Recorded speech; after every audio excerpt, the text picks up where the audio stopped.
In the heart of the city, where skyscrapers touched the clouds and fortunes were made overnight, lived a man named Alexander Sterling.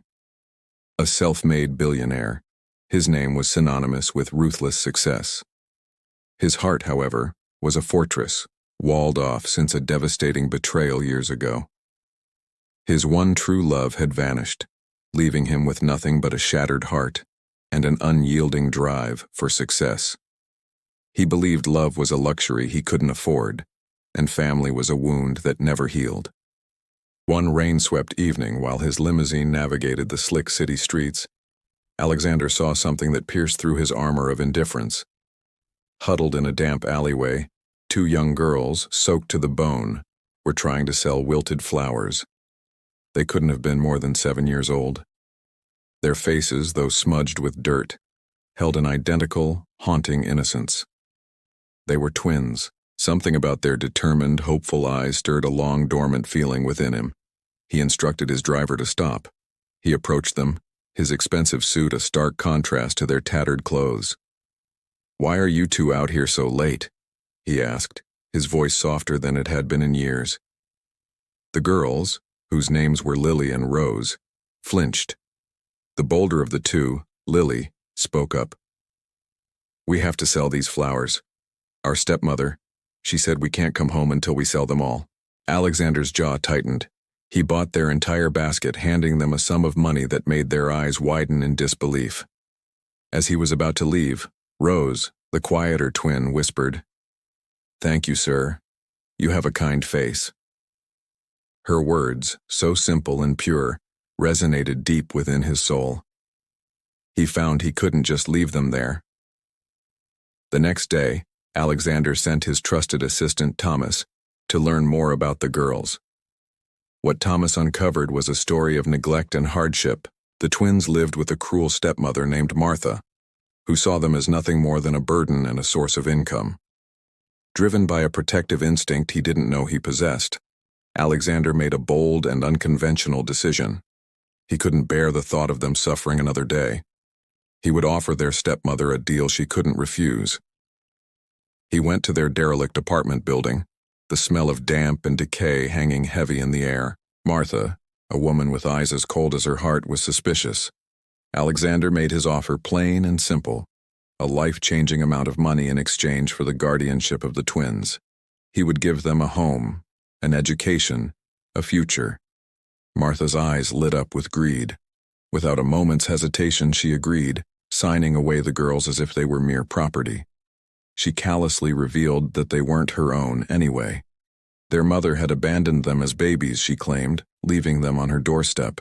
As Lily and Rose were brought into his sprawling mansion, they looked around in wide-eyed wonder. For the first time, they slept in warm beds, ate until they were full, and were treated with kindness. Alexander found himself captivated by them. He saw their personalities blossom. Lily, adventurous and protective. Rose, gentle and artistic. He read them bedtime stories, something he'd never imagined himself doing, and their innocent laughter began to thaw his frozen heart. He was no longer just a billionaire. He was becoming a guardian, a protector. One afternoon, as Rose was drawing, she showed him a picture of a woman with a kind smile. "This is our mommy," she said softly. "Our stepmother had one picture of her. She said Mommy had a special necklace." Rose described a unique silver locket, shaped like a crescent moon, with a tiny star charm. Alexander froze. His blood ran cold. The description was exact. It was the very locket he had given to his lost love, Isabella, on the night she disappeared, the night he learned she was pregnant with his child before she vanished without a trace. A storm of emotions raged within him.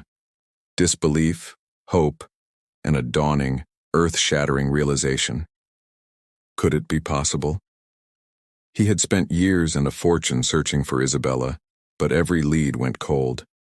He'd assumed the worst, that she had left him and never looked back. Now these two little girls, standing right in front of him, held the key to the mystery that had defined his life. His mind raced. He remembered the painful details, the argument, her tears, and her sudden disappearance. He had been young, arrogant, and terrified of fatherhood. He had pushed her away. He rushed to his safe, his hands trembling as he pulled out a velvet box. Inside was the matching half of the locket, a son. He had kept it all these years as a painful reminder. He needed to be certain.